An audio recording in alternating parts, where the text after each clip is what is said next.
주께도 소원이 늘 찬송하면서 주께로 나가기 원합니다.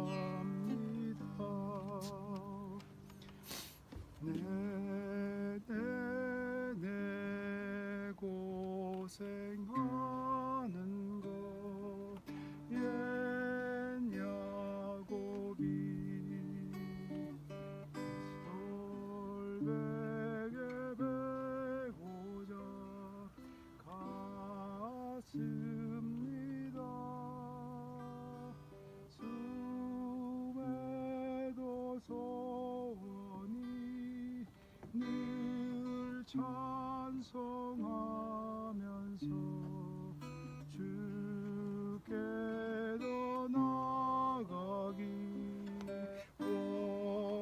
원합니다. 야곱이 잠깨어 일어난 후 돌단을 쌓은 것 본받아서 숨질 때 되도록 늘 찬송하면서 주께도 나가기 원합니다.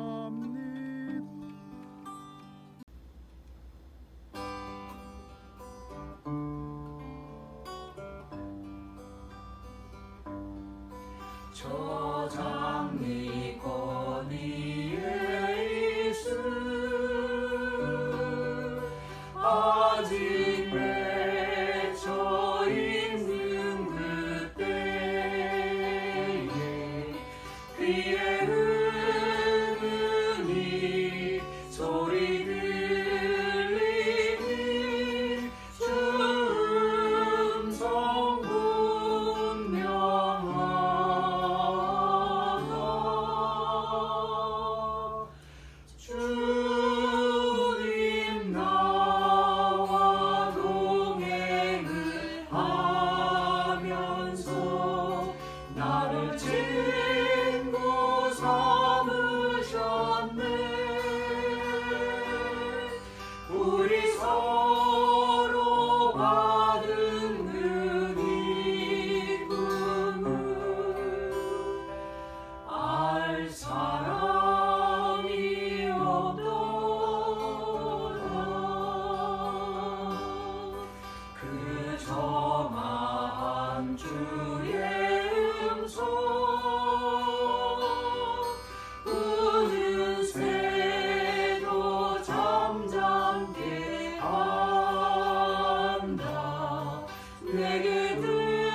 왔으니 내 집을 찾아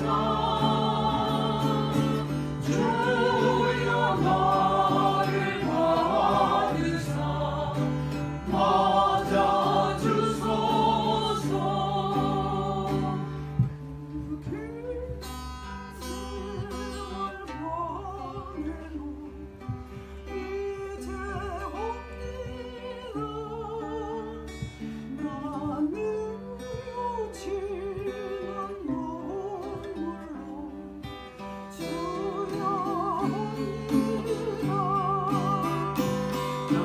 나 이제 왔으니 내 집을 찾아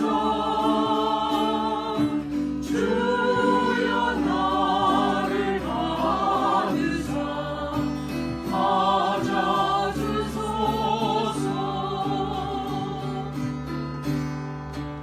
말할 것이 무엇나 우리 주 예수 날 위해 죽임 당하신 믿고 옵니다. 나 이제 왔으니 내 집을 찾아 주여 나를 받으사 맞아주소서.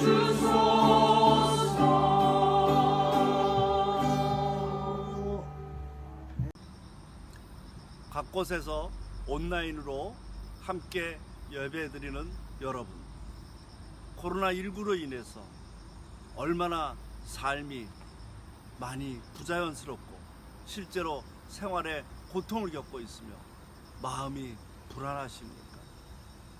대부분 이 사태가 곧 끝나기를 원하지만 우리의 바람대로 되기는 쉽지 않을 것 같습니다. 장기전으로 생각하고 긴장의 끈을 놓치지 않기 바랍니다. 이번 8.15 광화문 광장 집회의 일부 몰지각한 목사와 교회로 인해서 K방역으로 모범이 되었던 한국이 코로나 팬데믹으로 빠져들어가는 안타까운 사태가 일어나고 있습니다.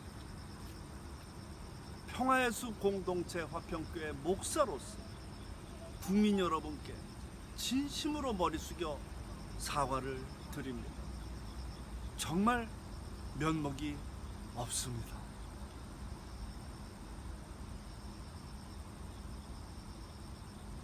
방역당국과 의료진들 또한 피해를 입고 고통당하시는 모든 분들께 위로와 회복을 위하여 기도합니다. 평건단상으로 늘 우리 모두에게 새로운 지평을 열어주시는 최원영 선생님의 책 예수의 할아버지가 출간되었습니다. 평건 최원영 선생님은 20대부터 음악감상실 필하모니, 동아그룹 사장, 음악잡지 객석을 창간했고 언론사 시사저널, 예은그룹 회장 등 다양한 사업과 문화활동을 통해 인생을 깊이 있게 경험하였습니다. 그 경험을 바탕으로 오랜 세월 깊은 신학적 통찰이 녹여진 이 책은 여러분의 영성과 삶에 큰 도움이 될 것입니다. 오늘 말씀은 새로운 자리잡기라는 제목으로 뉴욕 우리 교회 조원태 목사님의 말씀이 있겠습니다. 본문은 에스더 4장 1절에서 17절 말씀입니다. 모르드게가 이 모든 일을 알고 자기의 옷을 찢고 붉은 베옷을 입고 죄를 뒤집어 쓰고 성중에 나가서 대성통곡하며 대궐 문 앞까지 이르렀으니 굵은 베옷을 입은 자는 대궐 문에 들어가지 못하리라. 왕의 명령과 조서가 각 지방의 이름에 유다인이 크게 애통하여 금식하며 울며 부르짖고 붉은 베옷을 입고 제 누운 자가 무수하더라. 에스더의 시녀와 내시가 나와 전하니 왕후가 매우 근심하여 입을 의복을 모르드게에게 보내어 그 굵은 베옷을 벗기고자 하나 모르드게가 받지 아니하는지라. 에스더가 왕의 어명으로 자기에게 가까이 있는 내시 하닥을 불러 명령하여 모르드게에게 가서 이것이 무슨 일이며 무엇 때문인가 알아보라 하매 하닥이 대궐문 앞 성중 광장에 있는 모르드게에게 이르니 모르드게가 자기가 당한 모든 일과 하만이 유다인을 멸하라고 왕의 금고에 바치기로 한 은의 정확한 액수를 하닥에게 말하고 또 유다인을 진멸하려고 수상궁에서 내린 조서 초본을 하닥에게 주어 에스더에게 보여 알게 하고 또 그에게 부탁하여 왕에게 나아가서 그 앞에서 자기 민족을 위하여 간절히 구하라 하니 에스더가 하닥에게 이르되 너는 모르드게에게 전하기를 왕의 신하들과 왕의 각 지방 백성이 다 알거니와 남녀를 막론하고 부름을 받지 아니하고 안뜰에 들어가서 왕에게 나가면 오직 죽이는 법이요 왕이 그자에게 금 규빗을 내밀어야 살 것이라. 이제 내가 부름을 입어 왕에게 나가지 못한 지가 이미 30일이라 하라 하니라. 그가 에스더의 말을 모르드게에게 전하매 모르드게가 그를 시켜 에스더에게 화답하여 너는 왕궁에 이르니 있으니 모든 유다인 중에 홀로 목숨을 건지리라 생각하지 말라. 이때에 내가 만일 잠잠하여 말이 없으면 유다인은 다른 데로 말미암아 노임과 구원을 얻으려니와 너와 내 아버지 집은 멸망하리라. 내가 왕후의 자리를 얻은 것이 이때를 위함이 아닌지 누가 알겠느냐 하니 에스더가 모르드게에게 화답하여 이르되 당신은 가서 수산에 있는 유다인을 다 모으고 나를 위하여 금식하되 밤낮 3일을 먹지도 말고 마시지도 마소서. 나도 나의 시녀와 더불어 이렇게 금식한 후에 규례를 어기고 왕에게 나아가리니 죽으면 죽으리라 하니라. 모르드게에게 가서 에스더가 명령한 대로 다 행하니라. 아멘. 네, 오늘 제목은 새로운 자리 잡기, 에스더 4장 전체를 우리가 함께 읽게 하셨습니다. 하나님께서 오늘 여러분들 앞에서 영으로 함께 여러분들과 계신 것을 여러분들 마음속으로 믿고 하나님께서 여러분들의 주시고자 하는 영적 메시지가 여러분들의 마음속에 들려 위로와 회복과 새로운 희망과 믿음의 역사가 우리 공동체 위에 있게 되기를 주님의 이름으로 축복합니다. 오늘 우리 교회 어떻습니까? 하려고 하는데 여러분들 마스크 쓰고 힘드니까 오늘은 생략하고 제가 오늘 새벽에 영상 하나를 한국으로부터 받았습니다. 그 영상을 보고 제 가슴이 매우 좀 뜨거워졌습니다. 그 영상의 내용인즉슨 이겁니다. 우리 교회 제1 선교지가 여튼 우리 고국의 비무장지대잖아요. 아마 비무장지대를 선교지로 삼고 있는 데는 보통 선교지는 사람이 있어야 하잖아요. 우리가 복음을 전할 사람이 있어야 되는데 아마 전 세계 우리 교회 뿐이지 않을까 이제 그런 짐작을 해보는데 그 비무장지대에서 지금 우리와 함께 선교 파트너로 섬기고 있는 국경선 평화학교 정지석 목사님께서 그 주일 예배를 인도하고 주일 설교를 한 그 영상입니다. 그러니까 거기는 하루 빠르니까 시간이 빠르니까 이제 그 지난 영상을 저에게 보내 오셨습니다. 설교 장소가 매우 독특합니다. 그러니까 민통선 안에 논밭에 설교한 모습이었습니다.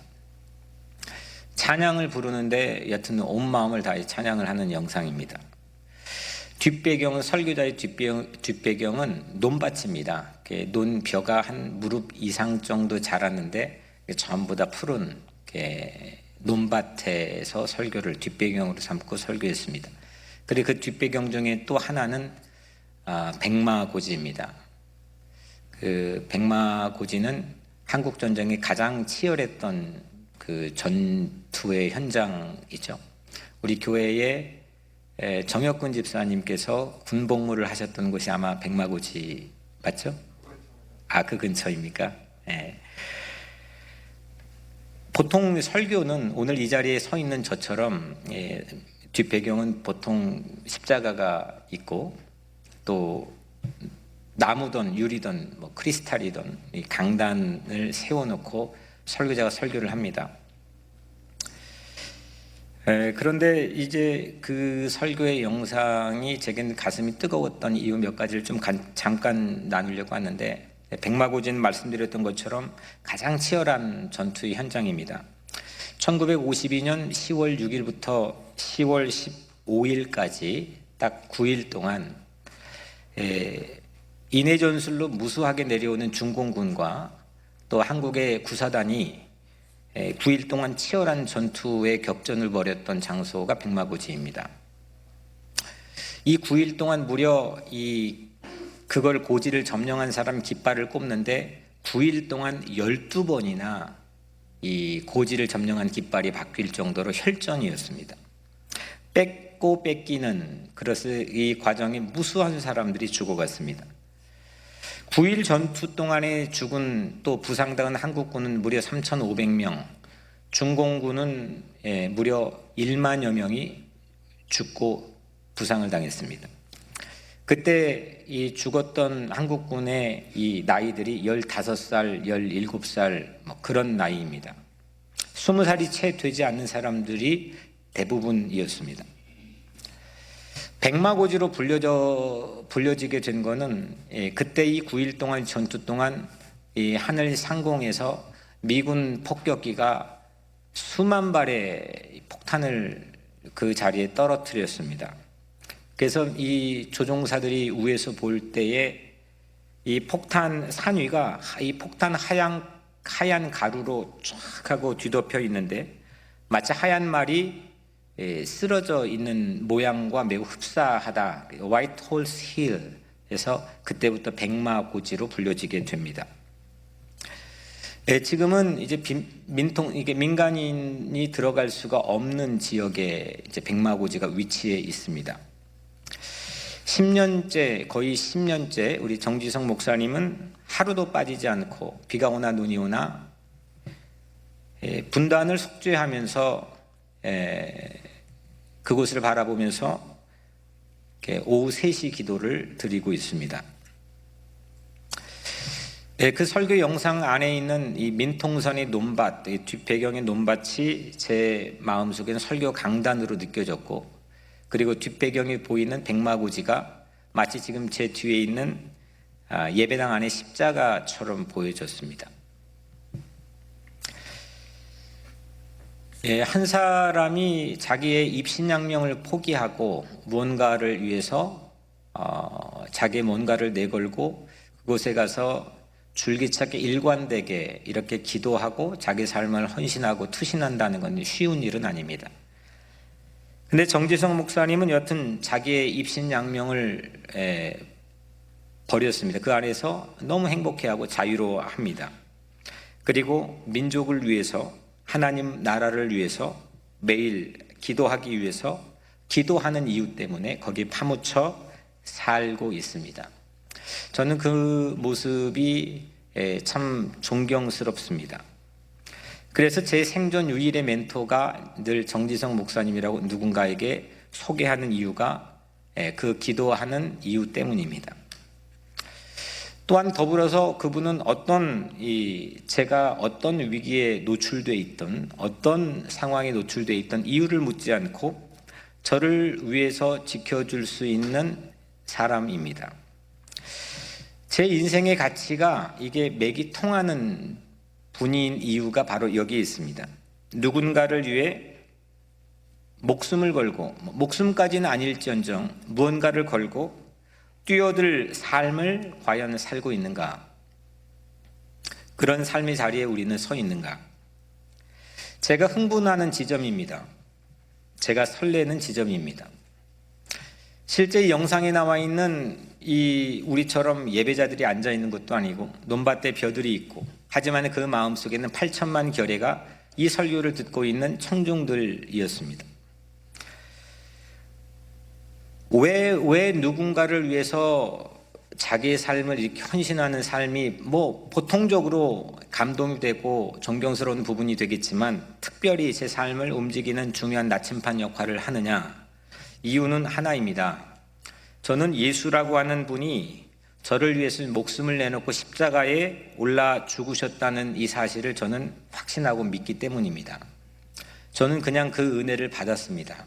누가 뭐라 해도 흔들리지 않는 은혜를 받았습니다.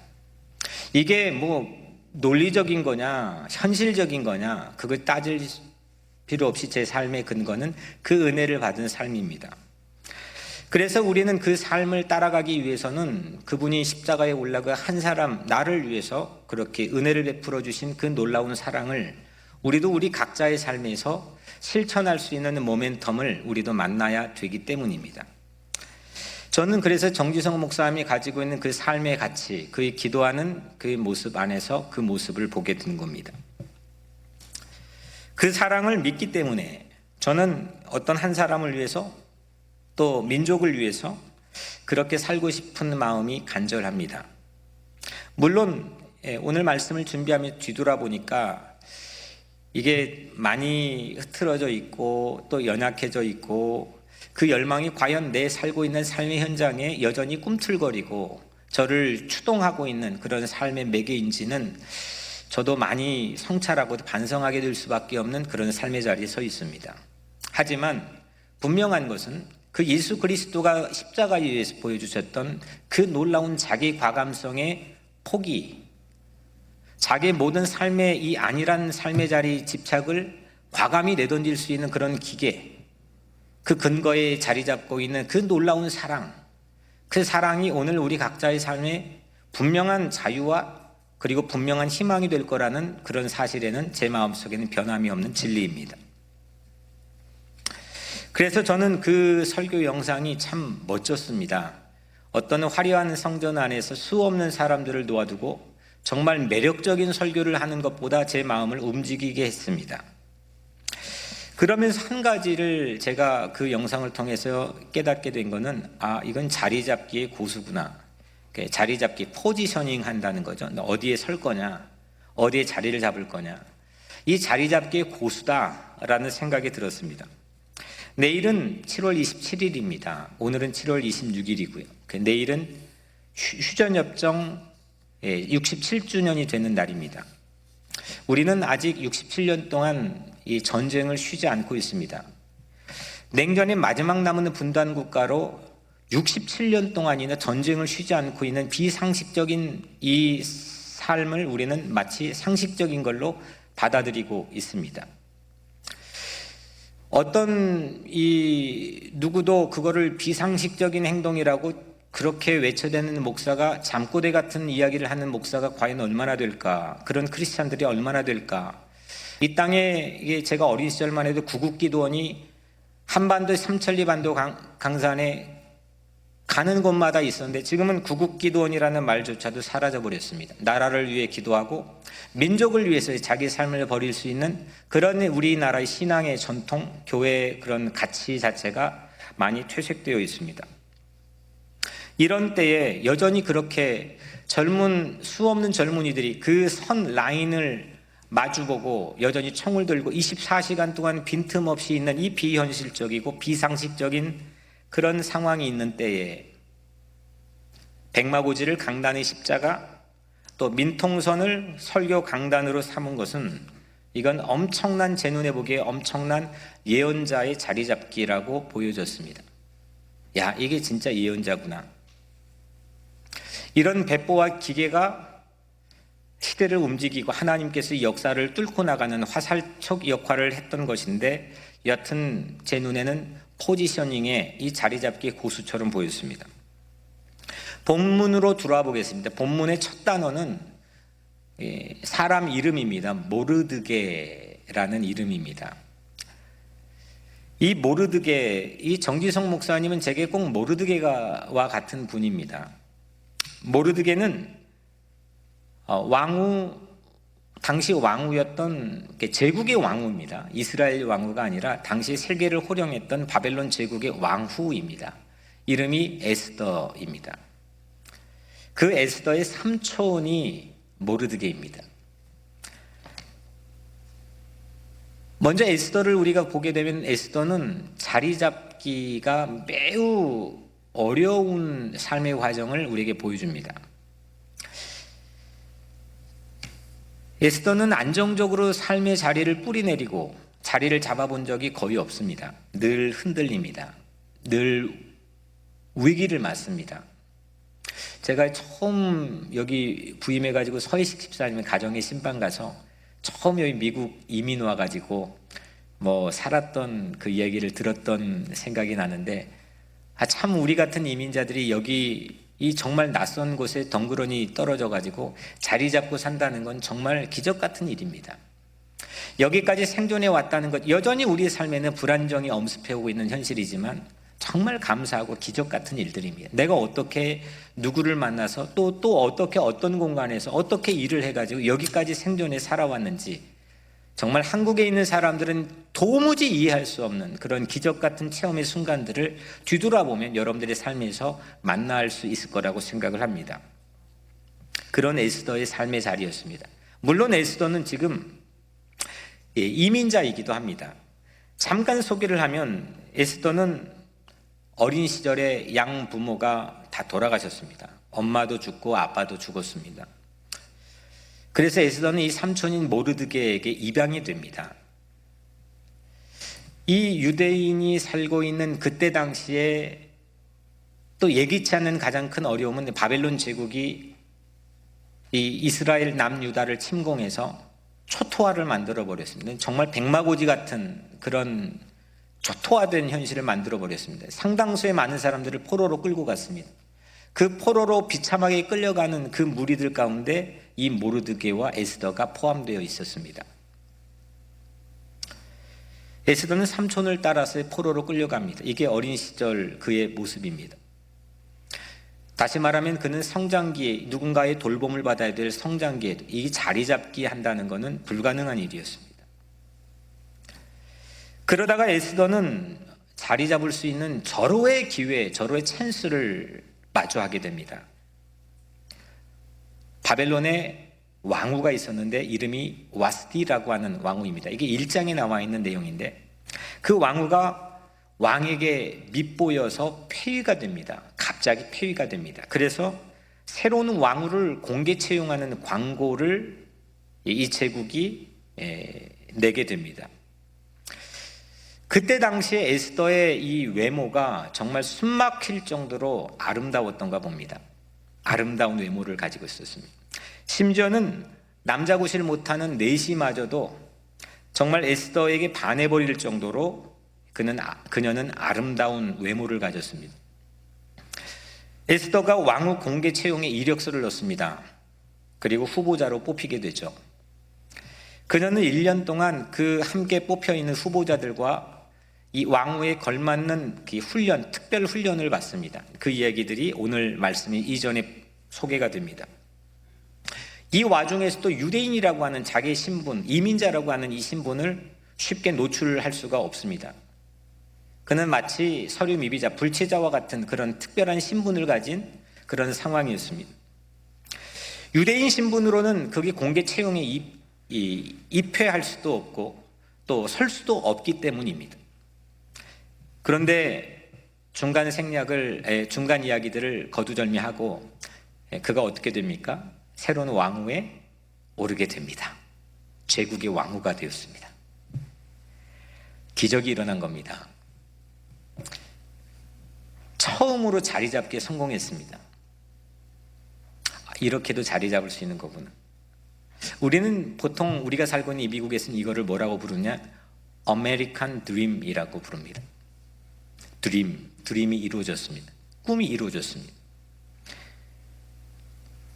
당시 바벨론 제국의 이 왕 다음에 넘버 2가 이름이 뭐였냐면 하만입니다. 오늘 말씀 안에서도 나오는 하만이라고 하는 사람이 아하수에로 왕, 제국의 왕 다음에 넘버 2였습니다. 이 하만은 이렇게 설명을 좀 하자면 이 모르드게를 거의 숙적으로 생각합니다. 눈의 가시였습니다. 유대인이라는 이유 때문에 정말 빨리 처리하고 싶은 마음뿐입니다. 그래서 하만은 어느 날 왕을 속이게 되죠. 그래서 모략을 꾸미게 됩니다. 어떤 모략이냐면 유대인 홀로코스트. 아마 이게 유대인 대량 학살에 대한 음모는 이 히틀러가 아니라 이 하만이 첫 번째 이반자이지 않았을까 싶습니다. 하만이 유대인 주이시 대량 학살의 음모를 꾸밉니다. 하루 동안에, 이거는 며칠, 몇 달이 아니라 하루 동안에 제국 안에 있는 남녀노소의 모든 주이시들을 모두 죽이라는 어명이 내려지게끔 음모를 꾸밉니다. 끔찍한 일입니다. 이런 상황, 이런 배경에서 오늘 4장의 처음이 시작됩니다. 그리고 첫 번째 나온 단어가 모르드게입니다. 모르드게는 이 소식, 이 배경에서 이 소식을 듣고 먼저 뭘 했냐? 옷을 찢었습니다. 자기 옷을 찢었습니다. 대성통곡을 했습니다. 굵은 베옷을 입었습니다. 이거 방 안에서 한 게 아니라 왕궁 앞에서 했습니다. 굵은 베옷을 입었습니다. 죄를 뒤집어 썼습니다. 그리고 수많은 유대인들도 그 모르드게를 따라서 했습니다. 3절의 마지막 구절이 이렇게 되죠. 무수하더라, 무수하더라. 수없는 유대인들이 모르드게와 동시에 함께 그와 같이 통곡을 하고 금식을 하고 죄를 뒤집어 쓰고 옷을 찢었습니다. 분위기가 짐작이 되죠. 만만치 않은 이 긴장이 아주 면면이 녹아있는 그런 상황들입니다. 왕후 에스더가 이 왕실의 안에 있었는데 이게 무슨 영문인지 이 자초지종을 묻기 위해서 자기 하인을 모르드게에게 보냅니다. 모르드게가 왕후에게 이렇게 또 전가를 보내죠. 지금 당신은 왕에게 나가십시오. 그리고 우리 이 민족, 벽척간돌 위기에 놓여있는 이 민족을 구할 수 있는 유일한 한 사람은 당신입니다. 왕에게 나가십시오. 부탁을 하십시오. 그런데 이 삼촌의 부탁은 만만치 않은 부탁입니다. 이유를 잠깐 오늘 말씀에 제가 보여드리면, 이유는 에스더가 삼촌에게 보낸 답신을 보면 알 수 있습니다. 11절 보면, 저를 보시면 됩니다. 왕의 신하들과 왕의 각 지방 백성이 다 알거니와 남녀를 막론하고 부름을 받지 아니하고 안뜰에 들어가서 왕에게 나가면 오직 죽이는 법이요. 이제 내가 부름을 입어 왕에게 나가지 못한 지가 이미 30일이라. 어떤 말씀인지 알겠죠? 좀 풍경이 그려지죠? 그러니까 왕이 콜해야 나갈 수 있다는 겁니다. 심지어는 아내일지라도. 근데 왕에게 부름을 받지 않고 그냥 나갔다가 왕이 기뻐하지 않으면 그 자리에 척결이 된다는 겁니다. 그런데 이 에스더는 이미 30일 동안 부름을 받지 않았습니다. 무언가 이 에스더에게도 자리 잡기가 흔들리고 있다는 징조를 우리는 감지할 수 있겠죠. 왕후인데도 또다시 이 자리 잡기가 위태로운 그런 상황에 놓여 있습니다. 끝이 없는 것 같습니다.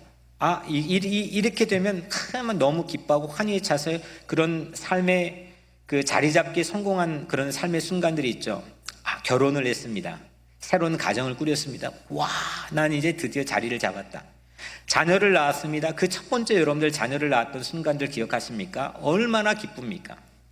집을 샀습니까? 정말 말할 수 없는 기쁨이 우리에게 있죠. 차를 샀습니까? 직장을 얻었습니까? 수없는 자리 잡기의 상황의 연속이 우리 인생에 놓여 있습니다.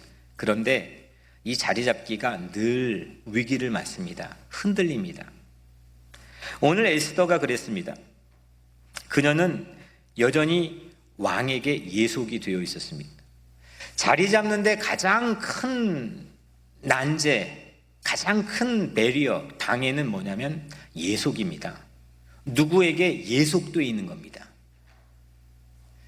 오늘 에스더는 그걸 면면히 우리에게 보여주고 있는 거죠. 왕위에 올랐는데 왕의 아내가, 제국의 왕의 아내가 되었는데 그는 여전히 포지셔닝이 흔들렸습니다. 자리 잡지도 못했는데 자리가 흔들리는데 민족의 형편을 염려할 수 있는 게 가당키나 한 일입니까? 이때 모르드게가 오늘 에스더에게 정말 기가 막힌 천절살인을 날립니다. 13절 14절에 너는 왕궁에 있으니, 모르드게가 왕궁 안에 있는 에스더에게 보낸 전갈입니다. 너는 왕궁에 있으니 모든 유다인 중에 홀로 목숨을 건지리라 생각하지 말라. 이때 내가 만약 잠잠하여 말이 없으면 유다인은 다른 데로 말미암아 노임과 구원을 얻으려니와 너와 네 아버지 집은 멸망하리라. 네가 왕후의 자리를 얻은 것이 이때를 위함이 아닌지 누가 알겠느냐. 그러니까 혼자 살 생각하지 마십시오. 혼자 자리를 보존하기 위해서 당신의 어려움에도 불구하고 혼자 이 자리를 모면할 생각을 하지 마십시오. 바로 그 자리가 이 민족을 구원하기 위해서 하나님께서 준비해 놓은 자리라는 걸 누가 알겠습니까? 이 한마디가 에스더를 송두리째 바꿉니다. 우리가 익숙한 에스더는, 에스더 하면 떠오르는 익숙한 모습은 오늘 이 바뀐 모습 이후입니다. 그 전에 제가 설명을 쭉 장황하게 해드렸지만 이 전의 모습은 우리는 익숙하지 않습니다. 그가 심지어는 포로로 끌려가는 이민자의 주제에 주류 중에 주류인 가장 이 한복판에 들어가는 정말 최고 입신양명의 성공에 자리 잡기에 성공한 이것도 우리는 잘 익숙하지 않습니다. 우리가 익숙하게 기억하는 감동적인 에스더의 모습, 그 모습을 송두리째 바꾸게 되는 결정적인 모멘텀은 바로 오늘 이 삼촌의 모르드게가 그녀에게 했던 말입니다. 특별히 네가 왕후의 자리를 얻은 것이 이때를 위함이 아닌지 누가 알겠느냐. 왕후의 자리를 얻었던 것은 바로 이때를 위해서 하나님께서 미리 준비해 놓으셨다는 그런 뜻이 있겠죠. 자기 자리가 있다는 겁니다. 우리는 여러분들이 서 있는 삶의 자리에 대한 의미 발견을 잘 하지 못해서 내가 왜 살고 있는지, 내 삶의 인생의 목적은 무엇인지, 그리고 그 자리를 보존하기 위해서만 우리는 늘 내 감정에 에너지를 쏟고 있는지도 모르겠습니다. 가정, 일자리, 심지어는 교회까지도. 이게 어떤 의미에 있는 자리에 내가 서 있는지, 나는 무엇 때문에 서 있는지, 이거를 발견하기보다 이거를 프로텍트 하는데 우리는 많은 에너지를 쏟습니다. 이게 잘 되면 내 마음은 상당히 신명나 있고, 이게 안 되면 우리는 막 흔들리고 불안하고 안정을 갖지 못합니다. 이민자 이슈도 마찬가지입니다.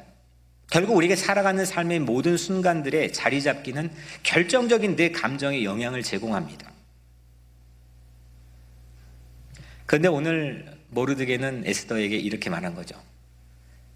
하나님께서 지금 당신은 왕후의 자리를 올린 건, 자기가 서 있는 자리가 흔들리건 위기를 맞건 그것과 상관없이 그 자리에 올려놓은 것은 바로 이때를 위함이 아닌가. 하나님께서 미리 준비해 놓으셨다는 겁니다. 이것이 그녀에게도 말할 수 없는 용기를 주었습니다. 이 말 듣고 전혀 다른 모습을 보여주거든요. 이 말 듣고 난 다음에 전혀 새로운 에스더가 되거든요. 그는 여전히 똑같은 환경에서 흔들리는 자리 잡기 성공하지 못한 모습으로 우리에게 비춰지지만 그가 하는 기계에 있는 모습은 한 여인 정도가 아니라 거대한 자이언트로 보여지거든요. 거기에 대한 새로운 각성을 한 겁니다. 그리고 이 말을 듣고 그녀는 우리가 알고 있는 유명한 말을 남기죠. 에스더가 이렇게 답신을 보냅니다. 오늘 16절 말씀이죠. 당신은 가서 수산에 있는, 수산은 바벨론 제국의 당시 수도였습니다. 수산에 있는 유다인을 다 모으고 나를 위하여 금식하되 밤낮 3일을 먹지도 말고 마시지도 마소서. 나도 나의 시녀와 더불어 이렇게 금식한 후에 규례를 어기고 왕에게 나가리니 죽으면 죽으리이다. 소름 돋지 않습니까?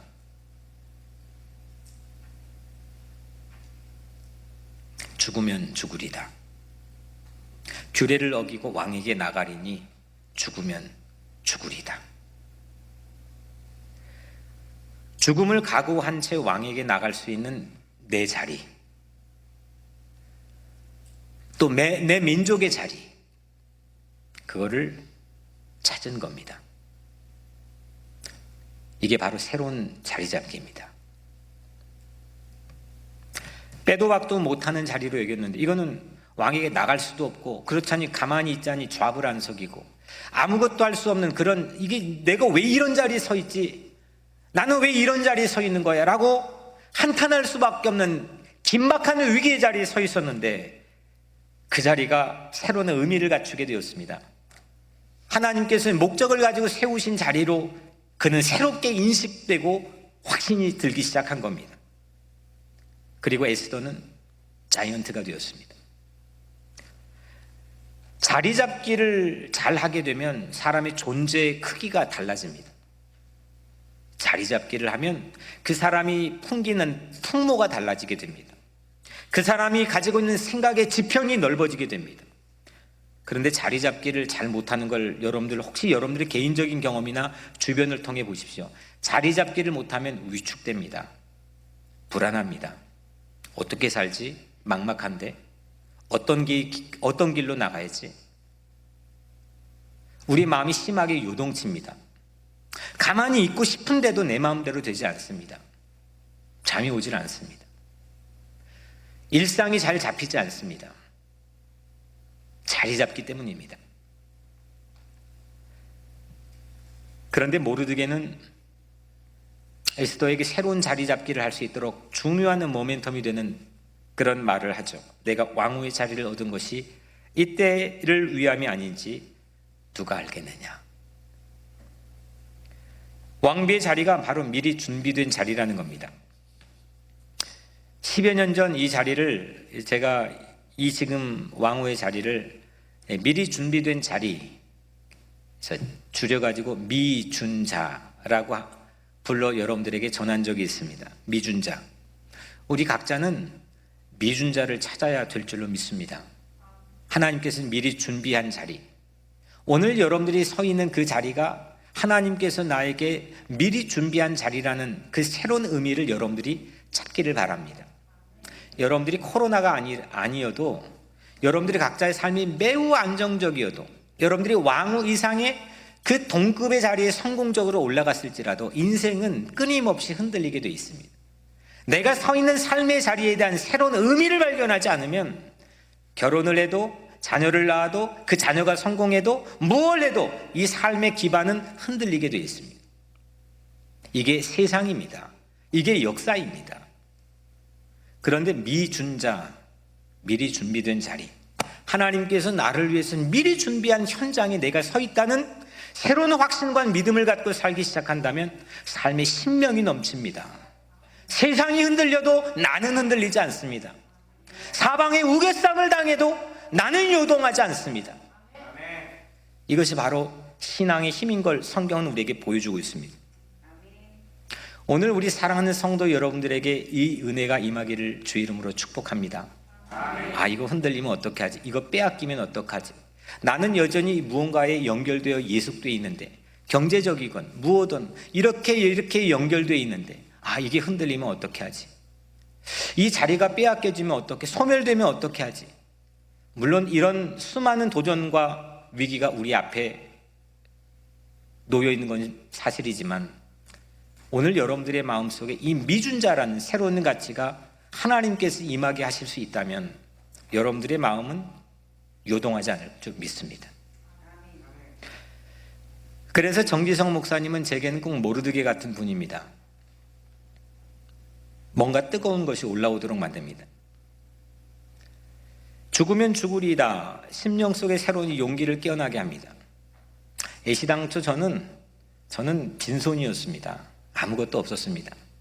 뭐 지금 괜히 폼 잡고 있는 거지. 가만히 뒤돌아보고 솔직히 뒤에 걸어온 흔적들을 보면, 처음을 보면, 여러분들은 어떨지 모르겠지만 저는 아무것도 아닙니다. 이 겸손한 척 하는 것도 아니고 연약한 척 하는 것도 아닌지라 그냥 빈손입니다. 하나님께서 인도해 주셨습니다.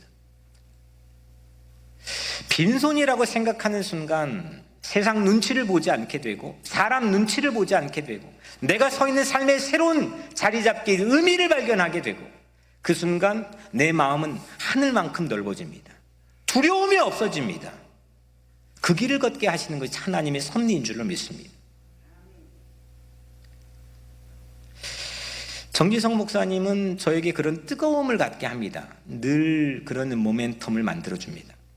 왜 그러느냐? 이유가 하나입니다. 그분이 왜 나에게는 모르드게 같은 역할을 해주시는 분이냐? 이유가 하나입니다. 왜냐하면 그분 안에는 뜨거운 뭔가가 있기 때문입니다. 사람은 다 연약하죠. 사람은 다 실수도 할 수 있고 사람은 다 쓰러지고 연약하여 넘어질 수도 있죠. 하지만 그분 안에는 늘 그 뜨거움이 있습니다. 물론 죽음까지는 아니겠죠. 죽음까지는 아닐지언정 뭔가를 포기할 수 있는, 너를 위해서, 나를 위해서, 아니면 민족을 위해서 충분히 그런 확신과 신뢰가 갈 수 있는 삶을 보여주고 있기 때문입니다. 사람의 마음은 그거에 따라서 움직여지는 거 아니겠습니까? 우리도 마찬가지로 모르드게 같은 그런 배포와 삶이 결정적인 모멘텀을 만들어낼 수 있는 그런 기계와 그런 믿음이 오늘 우리 사랑하는 예배자들 마음속에 있게 되기를 주의 이름으로 축복합니다. 여러분들이 모르드게가 되십시오. 최신판 모르드게가 되십시오. 자녀에게 그런 결정적인 모멘텀을 만들어줄 수 있는 그런 모르드게가 되시고 여러분들의 이웃과 주변에 여러분들의 일터에서 그런 인생을 살아가시길 바랍니다. 나이가 들어가면 힘이 빠지니까 상실감 갖게 되죠. 뭐 나 같은 게 뭔 필요가 있겠어. 나 같은 게 뭔 의미가 있겠어. 서류 미비자들 충분히 그런 생각 우리 성도들 가운데 가져서 내가 여기서 살아야 될 이유가 뭘까요? 나는 더 이상 이렇게 이게 정부 보조도 받고 다들 이 어려움을 헤쳐나가기 위해서 똘똘 어떻게 네트워크가 뭉쳐지는데 나 같은 사람은 누구의 도움을 받아야 됩니까? 나는 여기서 왜 살아야 됩니까? 이런 하소연을 눈물을 흘리며 하는 성도들이 있습니다. 이해할 수 있겠습니까? 그분의 아픔을 이해할 수 있겠습니까? 근데 저는 그분의 아픔을 공감하는 정도로는 아무런 힐링이 일어나지 않는다고 생각합니다. 그뿐입니다. 그 순간뿐입니다. 또 넘어가면 또 흔들립니다. 이건 서류 미비자나 아니면 합법적 체류자의 기준으로 우리가 가를 수 있는 게 아닙니다. 이건 인생입니다. 라이프입니다. 이걸 넘어갈 수 있는 새로운 자리 잡기를 뭘로 할 수 있느냐 이겁니다. 오늘 여러분들이 이 세상에 나가서 그런 모르드게 같은 역할과 사명을 감당하시기를 축복합니다. 하나님의 계획에 대한 뜨거움이 있으면 됩니다. 하나님은 뭔가 그냥 심심풀이 땅콩으로 뭔가를 하지 않으셔. 하나님 분명한 계획과 분명한 로드맵이 계셔. 그분은 어떤 상황에서도 무언가 뜻이 계셔. 나를 붙잡고 인도하시는 분명한 하나님의 의중이 계셔. 이 확신에 대한 뜨거움이 있다면 오늘 우리 각자의 삶에서도 모르드게 같은 역할을 감당할 수 있는 그런 역사가 일어날 줄로 믿습니다. 오늘 서 있는 여러분들의 자리, 오늘 서 있는 여러분들의 지금은 예배 자리에 있지만 떠올려 볼 수 있죠. 흔들리는 자리가 뭔가 이 아킬레스건이 되는 자리가 있지 않겠습니까? 그 자리를 새롭게 해석할 수 있는 힘을 오늘 하나님으로부터 받게 되기를 축복합니다. 모든 부정적이고 절망적인 상황에서도 세상의 긍정적인 파워가 아니라 하나님께서 파지티브하게 우리에게 주는 이 놀라운 해석의 힘을 오늘 우리 각자의 삶에 선물해 주시기를 축복합니다.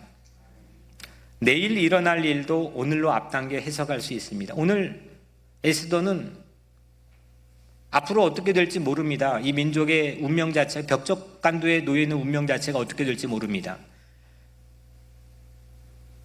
이게 미리입니다. 준비되었다는 건 근데 과거입니다. 미래 나는 어떻게 될지 모르는데 내 과거는 미리 준비된 뭔가 something이 있다는 겁니다. 그리고 자리는 오늘입니다. 우리는 이 미래와 과거의 시간적 괴리에서 상당한 불안감을 갖습니다. 나는 내일 어떻게 하지? 난 내년에는 어떻게 하지? 하지만 이 미래와 과거와 현재, 오늘 우리 각자의 삶의 자리에 새로운 해석을 가질 수 있는 것은 미리 준비된 자리, 하나님이 준비해 놓으셨어. 하나님은 나를 특별한 섭리 가운데 인도하셔. 그걸 확신하고 믿는 내 삶에 대한 새로운 해석과 확신이라고 저는 생각합니다.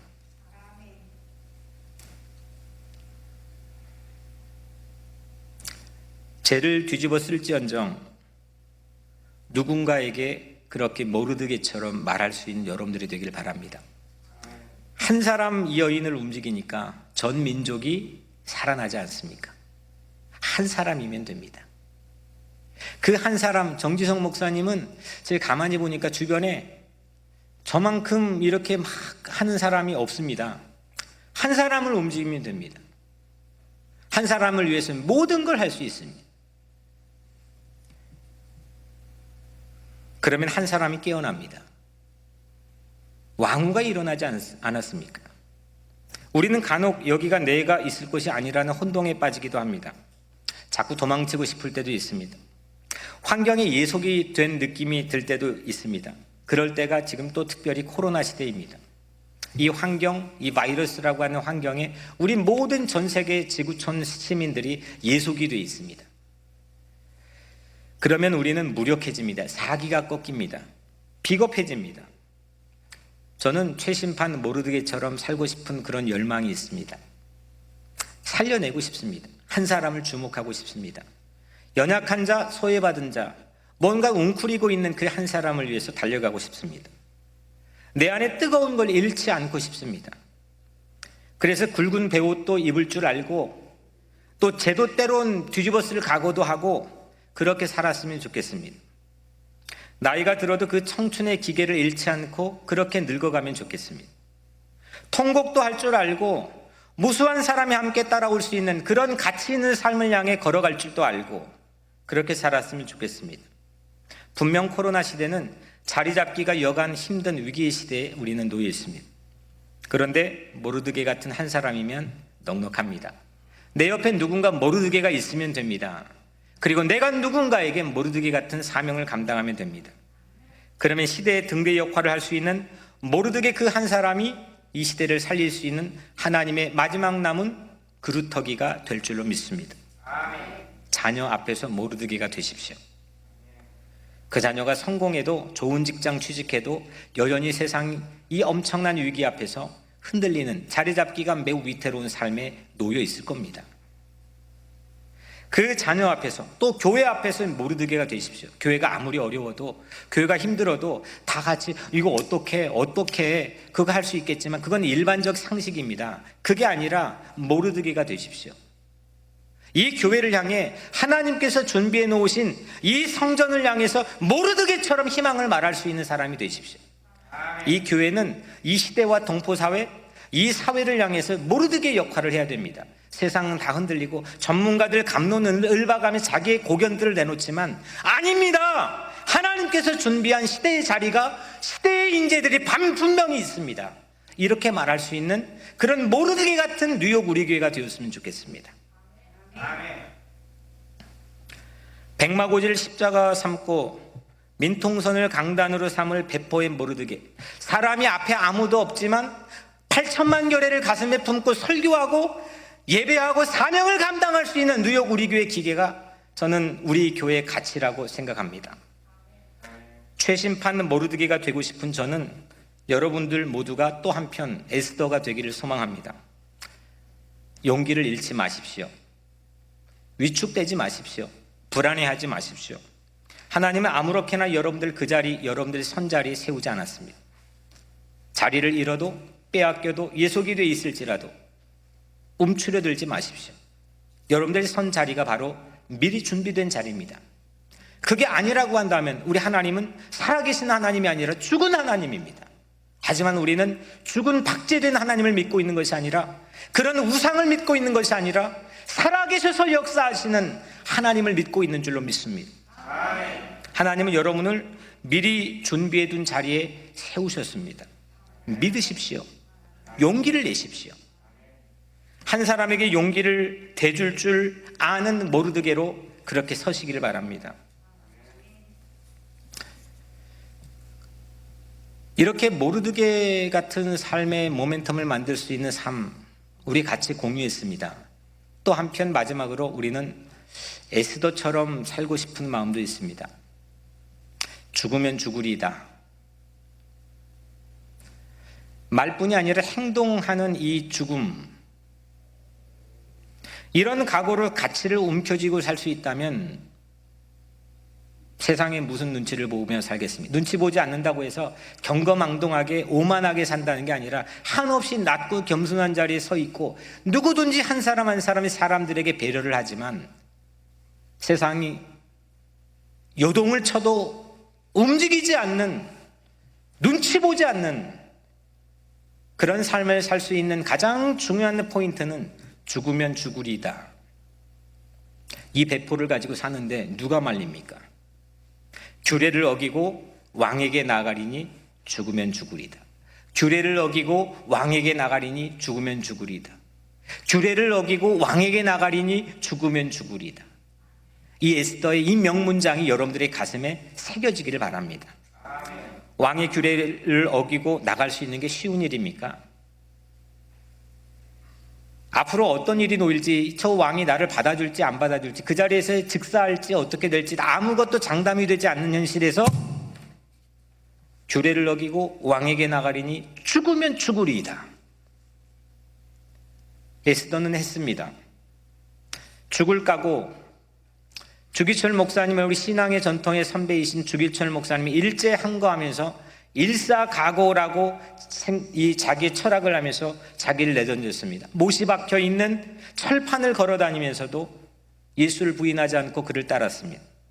뭐냐? 부르심, 소명, 확신 때문입니다. 새로운 자리 잡기를 했기 때문입니다.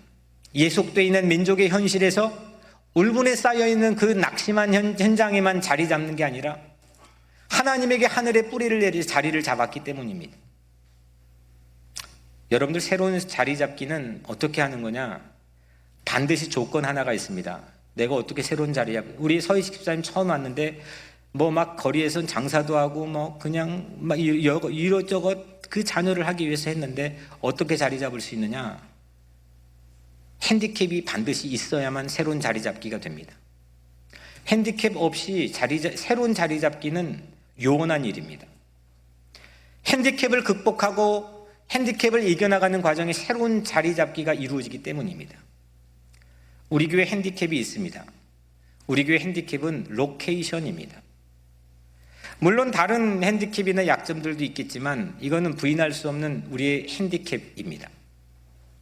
한인촌과 멉니다. 한인들이 살았던 흔적도 없습니다. 그 핸디캡으로 우리는 서진을 만나게 되었습니다. 여러분들 각자의 삶에도 분명히 여러분들만 아는 핸디캡도 있을 줄로 압니다. 나를 자리 잡지 못하도록 하는 나의 영원한 숙제, 나의 장애 같은 그런 핸디캡, 도저히 이게 담이 높아서 넘어가기가 불가능한 그런 핸디캡. 아니 목사님 상황을 몰라서 그래요 라고 말할 수밖에 없는 그런 연약한 삶의 핸디캡이 여러분들의 삶에도 있을 거라고 생각합니다. 근데 그거를 조금만 바꾸어 동전의 뒷면으로 말아보십시오. 그 핸디캡이 여러분들이 새로운 자리 잡기를 하게 할 수 있는 중요한 축복의 선물이 될 수 있습니다. 오늘 에스더가 그랬지 않았습니까? 아마 그는 왕에게 규례를 어기고 왕에게 나가리니 죽으면 죽으리다 이렇게 말 안 해도 아마 죽을 수 있는 운명에 처해 있었습니다. 죽을 수도 있었습니다. 그런데 그는 전혀 다른 가치 있는 죽음을 얘기합니다. 20년 전쯤에 읽었던 책에 나온 이야기 하나를 소개하고 말씀을 마칩니다. 20년 더 된 것 같습니다. 제가 아주 한국에서 대학 다닐 때 읽었던 책 같은데, 그 난이 있잖아요. 식물 중에 난. 그 난 중에 신비로운 풍란이라고 하는 게 있습니다. 풍란은 제가 이 한국에 목회할 때 방문했던 집사님 가정에 이 아주 최고의 난 전문가, 이 감정사까지 하는 전문가가 있었는데, 거기에는 몇 천만 원 되는 난들입니다. 그냥 풀 한 폭인데, 저는 그 변별점을 잘 모르겠지만 하여튼 그분이 그렇게 말씀을 했으니까 그런가 보죠. 근데 그 중에 아주 고가의 신비로운 풍란이 있습니다. 풍란은 원래 열대지방 적도 근처에서 서식하는 식물입니다. 그런데 이 열대에 가보면은 큰 거목들이 있잖아요. 그 거목들이 풍란이 살던 땅을 모조리 빼앗아 버렸다는 겁니다. 그리고 이 거목들에는 큰 나무 줄기와 잎새들이 무성하게 있지 않겠습니까?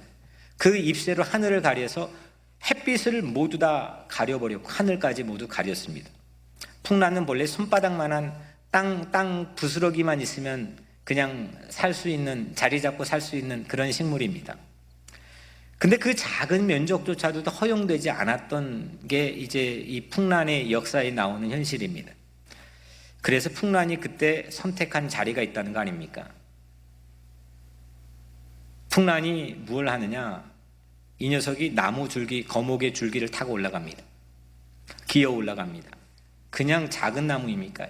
끝이 20m, 30m 되는 그 나무를 타고 올라갑니다. 갖은 고생 끝에 그 거목의 꼭대기에 올라갑니다. 그리고 거기에 자리를 잡습니다. 풍란은 그때부터 하늘을 향해서 뿌리를 뻗습니다. 땅에 뿌리를 내렸던 풍란이 하늘을 향해서 뿌리를 내립니다. 마치 구름 속에서 양분을 빨아들이는 것처럼 하늘을 향해서 오릅니다. 그래서 풍란은 세상에 다시 없는 희한한 꽃을 피우며 희한한 향을 낸다고 합니다. 고가의 풍란이 됩니다. 새로운 가치를 얻게 된 풍란이 됩니다. 이게 풍란의 새로운 자리 잡기겠죠. 저는 에스더가 마치 풍란과 같다고 생각합니다. 이리저리 자신의 핸디캡 때문에, 자신의 신분 때문에, 자신의 처지 때문에 삶의 자리를 빼앗기고 흔들릴 수밖에 없는 그런 근간을 가지고 살아갔던 이 풍란과 같은 에스더. 하지만 그는 죽으면 죽으리다. 그 각오 하나로 거목을 기어오를 용기를 얻게 됩니다. 왕의 거목, 제국의 거목, 그 무엇도 두려워하지 않게 되는 거목. 죽으면 죽으리다 하는데 뭐가 두렵겠습니까? 왕이 두렵겠습니까? 법이 두렵겠습니까? 규례가 두렵겠습니까? 그런 새로운 기계를 갖게 된 이 자이언트 에스더는 놀라운 일을 하게 됩니다. 앞으로 우리 현장이 어디일지 사실 저도 누구도 알지 못한다고 생각합니다. 어떤 길로 갈지, 올 가을은, 올 겨울은, 내년 봄은 어떻게 될지. 그런데 핸디캡을 긍정적으로 받아들이는 그 삶의 자리에서는 제3의 길이 보일 줄로 믿습니다. 미준자, 미리 준비된 자리가 보여야 됩니다. 에스더는 그렇게 전 민족을 구했습니다. 휴전협정의 날을 앞두고 민족의 전쟁을 끝마치고 평화의 풍란을 피울 에스더.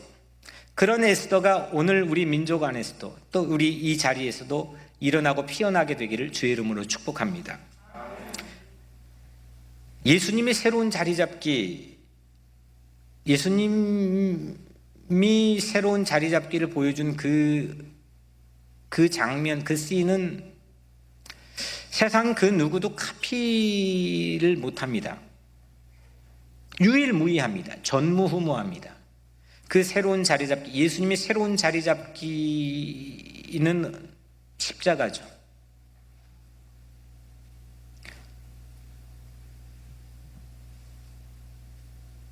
죽으면 죽으리다 정도가 아니라 실제 죽겠다고 달려들어 올라간 거목, 그 십자가의 거목, 로마 제국의 거목,